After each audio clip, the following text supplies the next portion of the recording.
सत्संगत जी, प्यार से कहना नंकार जी। तो ये सत्संग के दौरान जो भी सुना, चाहे वो गीत भजन के रूप में, चाहे स्पीच के रूप में, चाहे पोएम के रूप में, चाहे छोटे बच्चे ने बोला, बुजुर्ग ने बोला, नौजवान ने बोला, तो वो मैसेजेस क्या कन्वे कर रहे थे सब। वो कोई नई बात नहीं कर रहे थे। वो बात सिर्फ ये जो युगों युगों से किसी भी संत की वाणी निकाल के देख लें, कोई भी रिलीजियस स्क्रिप्चर खोल के देख लें, तो क्या उस पे वो जो बात की जाती है कि ये इंसान, तुम इस धरती पे आए हो तो तुम्हें अपना एक व्यवहार कैसा बनाना है। एक मनुष्य के चोले में हो तो ये मानवीय गुण, ये ह्यूमन वैल्यूज़ तुम्हारे अंदर एक होनी चाहिए, जिससे तुम सही मायने में मनुष्य तभी कहला पाओगे जब मनुष्य जैसा व्यवहार करोगे, मनुष्य जैसी सोच रखोगे।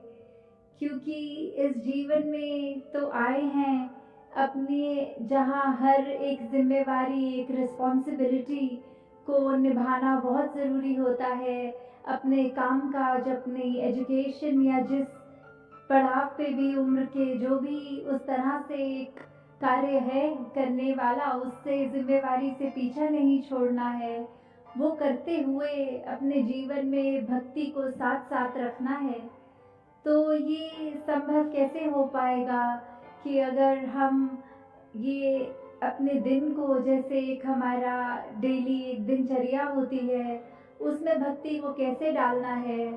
तो बात सिर्फ यही है कि एक, अगर हम अपने आप में सोचें कि क्या हमें कोई अलग समय निकालना पड़ता है सांस लेने के लिए पूरे दिन में। नहीं, हम सो रहे होते हैं तो भी सांस लेते हैं, हम कुछ खाना खा रहे होते हैं तो भी सांस लेते हैं, किसी से बात करते हैं तो भी सांस लेते हैं। तो ये कोई हमें अलग समय नहीं निकालना भक्ति के लिए, पर अपने आप को एक ऐसे उसमें नेचर में बांध लें कि हमारा चलता फिरता हर पल एक भक्ति के मार्ग पे ही हो। हमारा दिल सिर्फ प्यार करे, दिल इतना बड़ा हो जाए कि बिल्कुल नैरो माइंडेडली किसी को जज ना करें। कोई ये ना देखें कि सामने वाला मेरे जैसा नहीं दिखता, मेरे जैसी उसकी चॉइस नहीं है, वो खाता मुझसे अलग है, वो किसी और स्टेट का है, वो किसी और कंट्री का है, या उसका और भी कितने सारे रीजंस होते हैं जो एक बायसनेस बनाते हैं मन में। तो कैसे हमने अपने आप को ये एक तंगदिली से हटना है, इस नैरो सोच से हटना है और एक विशाल बनना है। जैसे जैसे हम अपने जीवन में अपने मन को और विशाल बनाएंगे, तो वैसे ही हमारे अंदर से सिर्फ एक, हमारे मन के अंदर एक अच्छे गुण रह जाएंगे, सद्गुण रहेंगे और दुर्गुण निकल जाएंगे। तो उसको भी जो अचीव करना है, तो वो एक मार्ग है जो युगों युगों से संतों ने समझाया है कि कैसे मनुष्य ये काम करना है। ये इतना आसान भी नहीं कि अगर कोई कुछ बुरा भला बोल जाए तो उसको कड़वा घूंट की तरह ऐसे पीना है और उसको रिएक्शन में कुछ उल्टा नहीं बोलना। तो ये उस समय एक कैसा होता है, तो वो एग्जाम्पल भी है कि अगर आप एक किसी बोरी में अगर आटा रखेंगे तो वो बोरी में कहीं पे भी चाकू मार के देख लें तो सिर्फ वो आटे का पाउडर ही गिरेगा। तो भाव ये कि जो हमारे अंदर है वही तब निकलता है जब वो रिएक्शन की बात आती है। तो अगर हम हर एक से प्यार करते हैं, हमारे अंदर प्यार है, तो ही हर एक से कर पाते हैं। क्योंकि थोड़ी देर के लिए प्रिटेंड करना या कुछ समय के लिए तो हम अपने व्यवहार को बदल सकते हैं, पर जब अचानक से कोई ऐसी सिचुएशन आ जाती है कि हमें उसके रिएक्शन के लिए टाइम नहीं है, तो वो एक हमारा जो अपना असली स्वभाव है वही झलकता है। तो कैसे हम हमेशा एक रस रहें, एक सहज अवस्था में रहें। ये तभी होगा जब हम ये जानकारी प्राप्त करेंगे कि हम क्या हैं, हम इस दुनिया में क्यों आए हैं और दुनिया में रहते हुए क्या करना है। ये जब शरीर अपनी यात्रा पूरी करेगा, ये जब श्वास हमारे शरीर से छिन जाएंगे, तो वो हमारी आत्मा ने कहाँ जाना है। तो ये प्रभु परमात्मा, ये ईश्वर, ये अल्लाह, ये निराकार, जिस नाम से भी हम इसको संबोधित करना चाहें, जहाँ जैसी आस्था हो, तो कोई भी हम एक धार्मिक एक टेक्स्ट उठा के देखें तो सभी में एक कॉमन बात यही है कि ये परमात्मा का अंश, ये आत्मा है और इस आत्मा ने मोक्ष तभी प्राप्त करना है जब वो इस परमात्मा को जान ले। क्योंकि शरीर ने तो अपने कुछ सालों की यात्रा को ही तय करना है, वो तो लिमिटेड एक हमारे नंबर ऑफ ईयर्स हैं। तो कैसे इस इटर्नल आत्मा ने, इस परमात्मा जो हमेशा रहेगा, उससे अपना मेल करना है, तो वो सिर्फ ब्रह्म ज्ञान द्वारा ही पॉसिबल है। कि कैसे जब हम self realization through God realization वाली बात, कि अपनी असली पहचान, अपना असली अस्तित्व हमें कैसे पता लगेगा, वो इस परमात्मा की जानकारी से। क्योंकि ये आत्मा जब इस शरीर में है तो इतने सालों से रहने के बाद वो अपने आप को शरीर ही मान बैठती है,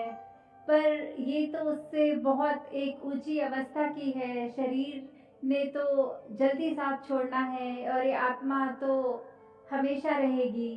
तो कैसे उस मृत्यु के बाद भी ये जो एक मुक्ति वाली बात आती है, तो जब हम इस परमात्मा का, इस निराकार का एहसास अपने जीवन में रखते हैं, पल पल रखते हैं, तो अपने आप ही एक संतमति वाली बात हमारे अंदर रहती है। जब ये एहसास होता है कि परमात्मा हमारे अंग संग है, हमारे बिल्कुल इतने नज़दीक है जितनी ये आईलैशेस भी, ये पलकें भी हमारी आँख से हैं, तो उससे भी ज़्यादा नज़दीक तो ये परमात्मा है, हमारे अंदर परमात्मा है। हमारे अंग संग हम किसी व्यक्ति से बात भी कर रहे हैं तो सामने वाले में भी वही परमात्मा है। तो जब एक ये पता लग जाता है कि एक अगर पिता ही एक है, तो फिर बच्चों के बीच में वो नफरत किस बात की। तो कैसे एक ये यूनिवर्सल ब्रदरहुड, एक ये ग्लोबल विलेज वाली बात जो आती है, तो वो कैसे उसका एक असली रूप हम कैसे बना सकते हैं, वो हमारी सोच से, हमारे दिल से ही होगा। उसकी शुरुआत हमसे ही होनी है कि ये वर्ल्ड विदाउट वॉल्स है, हर संसार जो इतना सुंदर है, हमारा एक कर्तव्य है कि इस संसार में आए हैं, तो जब इस संसार से रुखसत हों, तो जिस कंडीशन में ये हमें मिला, हमें उससे ज़्यादा खूबसूरत छोड़कर जाना है। तो कैसे हमने एक दूसरे में ये यूनिटी इन डाइवर्सिटी को अप्रिशिएट करना है और ये बिल्कुल नफरत का कारण नहीं बनाना। और साथ ही अपने दिल को हमने इतना विनम्र बनाना है कि कोई भी अच्छा कार्य करे तो उसका अहंकार मन में ना आए। क्योंकि एक अगर हम एक पेड़ का भी एग्जाम्पल देखते हैं, तो पेड़ अपने आप में चाहे ऊंचा है, स्टिफ है, पर उसकी डालियों में जब जब फ्रूट्स लगते हैं तो अपने आप वो ब्रांचेस उसकी थोड़ी बेंड हो जाती हैं, वो झुक जाती हैं। तो जितने हमारे अंदर गुण आए, उसका नतीजा यही होना चाहिए कि हम और ज़्यादा एक हम्बल हो रहे हैं, एक और ज़्यादा विनम्र हो रहे हैं, ना कि अकड़ में आना। क्योंकि फिर वो बात यही है कि एक सूक्ष्म सा भी अहंकार अगर हमारे अंदर आ गया तो वो फिर हमारे लिए लाभदायक नहीं है। कैसे फिर हमारे जीवन में हमने एक वही बात को याद रखना है कि ये अच्छे कार्य भी परमात्मा ही करा रहा है, तो इसका श्रेय भी इस परमात्मा को ही जाता है। तो हर एक बात अगर हम अपने जीवन के उस पड़ाव से देख लें कि सिचुएशन चाहे कोई भी हो, अब आए हैं संसार में, तो एक परिस्थिति ने सुख भी देना है और कोई परेशान वाली या दुख की भी परिस्थिति आनी है, तो ये एक रस होना कैसे है वो दोनों स्थितियों में, वो फिर बात यही आती है कि जब हम अपना कनेक्शन इस परमात्मा से बना लेते हैं, इस निरंकार के एहसास में रहते हैं, तो फिर ये हर परिस्थिति में ही एक शुक्राना निकलता है कि एक हमारे को क्रिब नहीं करना कि हमारी परिस्थिति खराब हो गई है, परमात्मा तूने हमारे को एक सिचुएशन में क्यों बांध दिया जो हमारे अनुसार नहीं है, हमारी कन्वीनियंस नहीं है इस सिचुएशन में। तो उस बात को भी फिर ऐसा देखा जाए कि ये परमात्मा शुक्र है कि ये परिस्थिति जो दी उसमें अब हम अपने आप को अपना बेस्ट पोटेंशियल यूज करके अपने बेस्ट वर्जन्स बन के उस स्थिति को डील करें, क्योंकि अगर परमात्मा चाहता तो वो स्थिति और बिगड़ के भी हो सकती थी। तो शुक्र है ये स्थिति ऐसी है जो है। तो अगर हर छोटी बात पे भी हम ये ध्यान दें कि ये सारे वर्च्यूज, चाहे वो फॉरगिवनेस की बात है, वो टॉलरेंस की बात है, वो एक कोई भी हम वैल्यू को उठा के अपने जीवन में अगर लागू करें तो ही हम असली रूप में अपने जीवन को जीते हुए इस पूरे संसार के लिए वरदान है। अभी जो बात हमने सत्संग में सुनी भी कि एक हेल्प और एक सेवा में फ़र्क जो है, तो वो यही है कि अगर हम कुछ कार्य करके उसका थोड़ा सा भी गर्व और अभिमान मन में रखते हैं तो फिर वो निष्काम नहीं रहती। और सेवा भाव तो बिल्कुल एक समर्पण की बात है, एक निष्काम होकर ही किया जाता है। फिर वो मदद वाले भाव नहीं होते कि मैंने इस व्यक्ति के लिए कुछ किया है तो इसके मुझे भी कोई एक उसका बेनिफिट मिलेगा, दूसरा व्यक्ति भी मेरे समय में मेरी मदद करेगा। तो ये मदद वाले भाव नहीं हो, मन में सिर्फ एक परोपकार के जब भाव होते हैं तो ये कार्य हमने अपने ऊपर से ही शुरू करना है। सामने वाले को नहीं देखना कि उसका नेचर कैसा है, वो अपने व्यवहार को हमारे साथ कैसे तरह पेश आ रहा है, पर ये फ़र्ज़ हमारा है, हमने सुधार करना है तो हमने अपना ही करना है। क्योंकि ये खुशी, ये कोई भी बात है वो ज़्यादा इंटरनल होती है दैन एक्सटर्नल, क्योंकि हम एक बंद कमरे में भी उदास हो सकते हैं और एक भरे मेले में भी उदास हो सकते हैं। और वही बात कि अगर हम अचानक से एक सोच पॉजिटिव को अपने दिमाग में डाल लेते हैं तो हम हर जगह खुश भी हो सकते हैं। तो ये नेगेटिविटी से जितना भी हम दूर हो सके उसने आना तो है। तो अब हम कैसे कंटेनर बन रहे हैं कि क्या हम फिर उस नेगेटिविटी को अकोमोडेट कर रहे हैं या उसकी जगह पॉजिटिव थॉट्स ला रहे हैं। अगर हमारे पाँव में कोई कांटा चुभ रहा है तो क्या हम उसको चुभा रहने देते हैं या कोशिश होती है कि जल्दी से उस कांटे को खींच लें ताकि आराम आए शरीर को। तो बात वही है कि अगर कोई नेगेटिव थॉट आ भी रहा है तो कैसे उसको उसी समय दूर कर दे कि ये परमात्मा ने ये जीवन इतना कम दिया है तो उसमें उसको बेस्ट पोटेंशियल से इस्तेमाल करें, किसी का दिल ना दुखाएं, अपने ऊपर फोकस करके अपने ऊपर काम करके ये एक ऐसे हम इंसान बन पाएं जो वाकई ही युगों युगों से समझाते हैं कि ऐसे मनुष्य बनो जो हर एक के काम आओ। अपने आप में ऐसी, अपने नेचर में, अपनी सोच में अपनी बातें ऐसी करो कि अगर कोई व्यक्ति मिले तो वो हमसे जब मिल के जाए तो वो अपने दिमाग में ये सोचे कि इससे आज कुछ सीखने को मिला है, काश हमारा भी एक नेचर, हम भी काश इसकी तरह बन पाएं। ना कि ऐसे कि इस व्यक्ति को देखा तो आंखें चुरा ली या अपना रास्ता बदल लिया और मन में सोचा कि अगर इस व्यक्ति को मिलेंगे तो बहुत मूड खराब हो जाएगा, इसने तो कड़वी बातें करनी है, इसने तो कुछ गलत ही बात बोलनी है तो इससे मिलना ही नहीं है।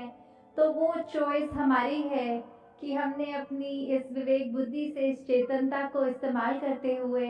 इस प्रभु परमात्मा निराकार के आश्रय क्या अपने जीवन में हमने सुधार करना है और क्या गुणों को अपनाना है।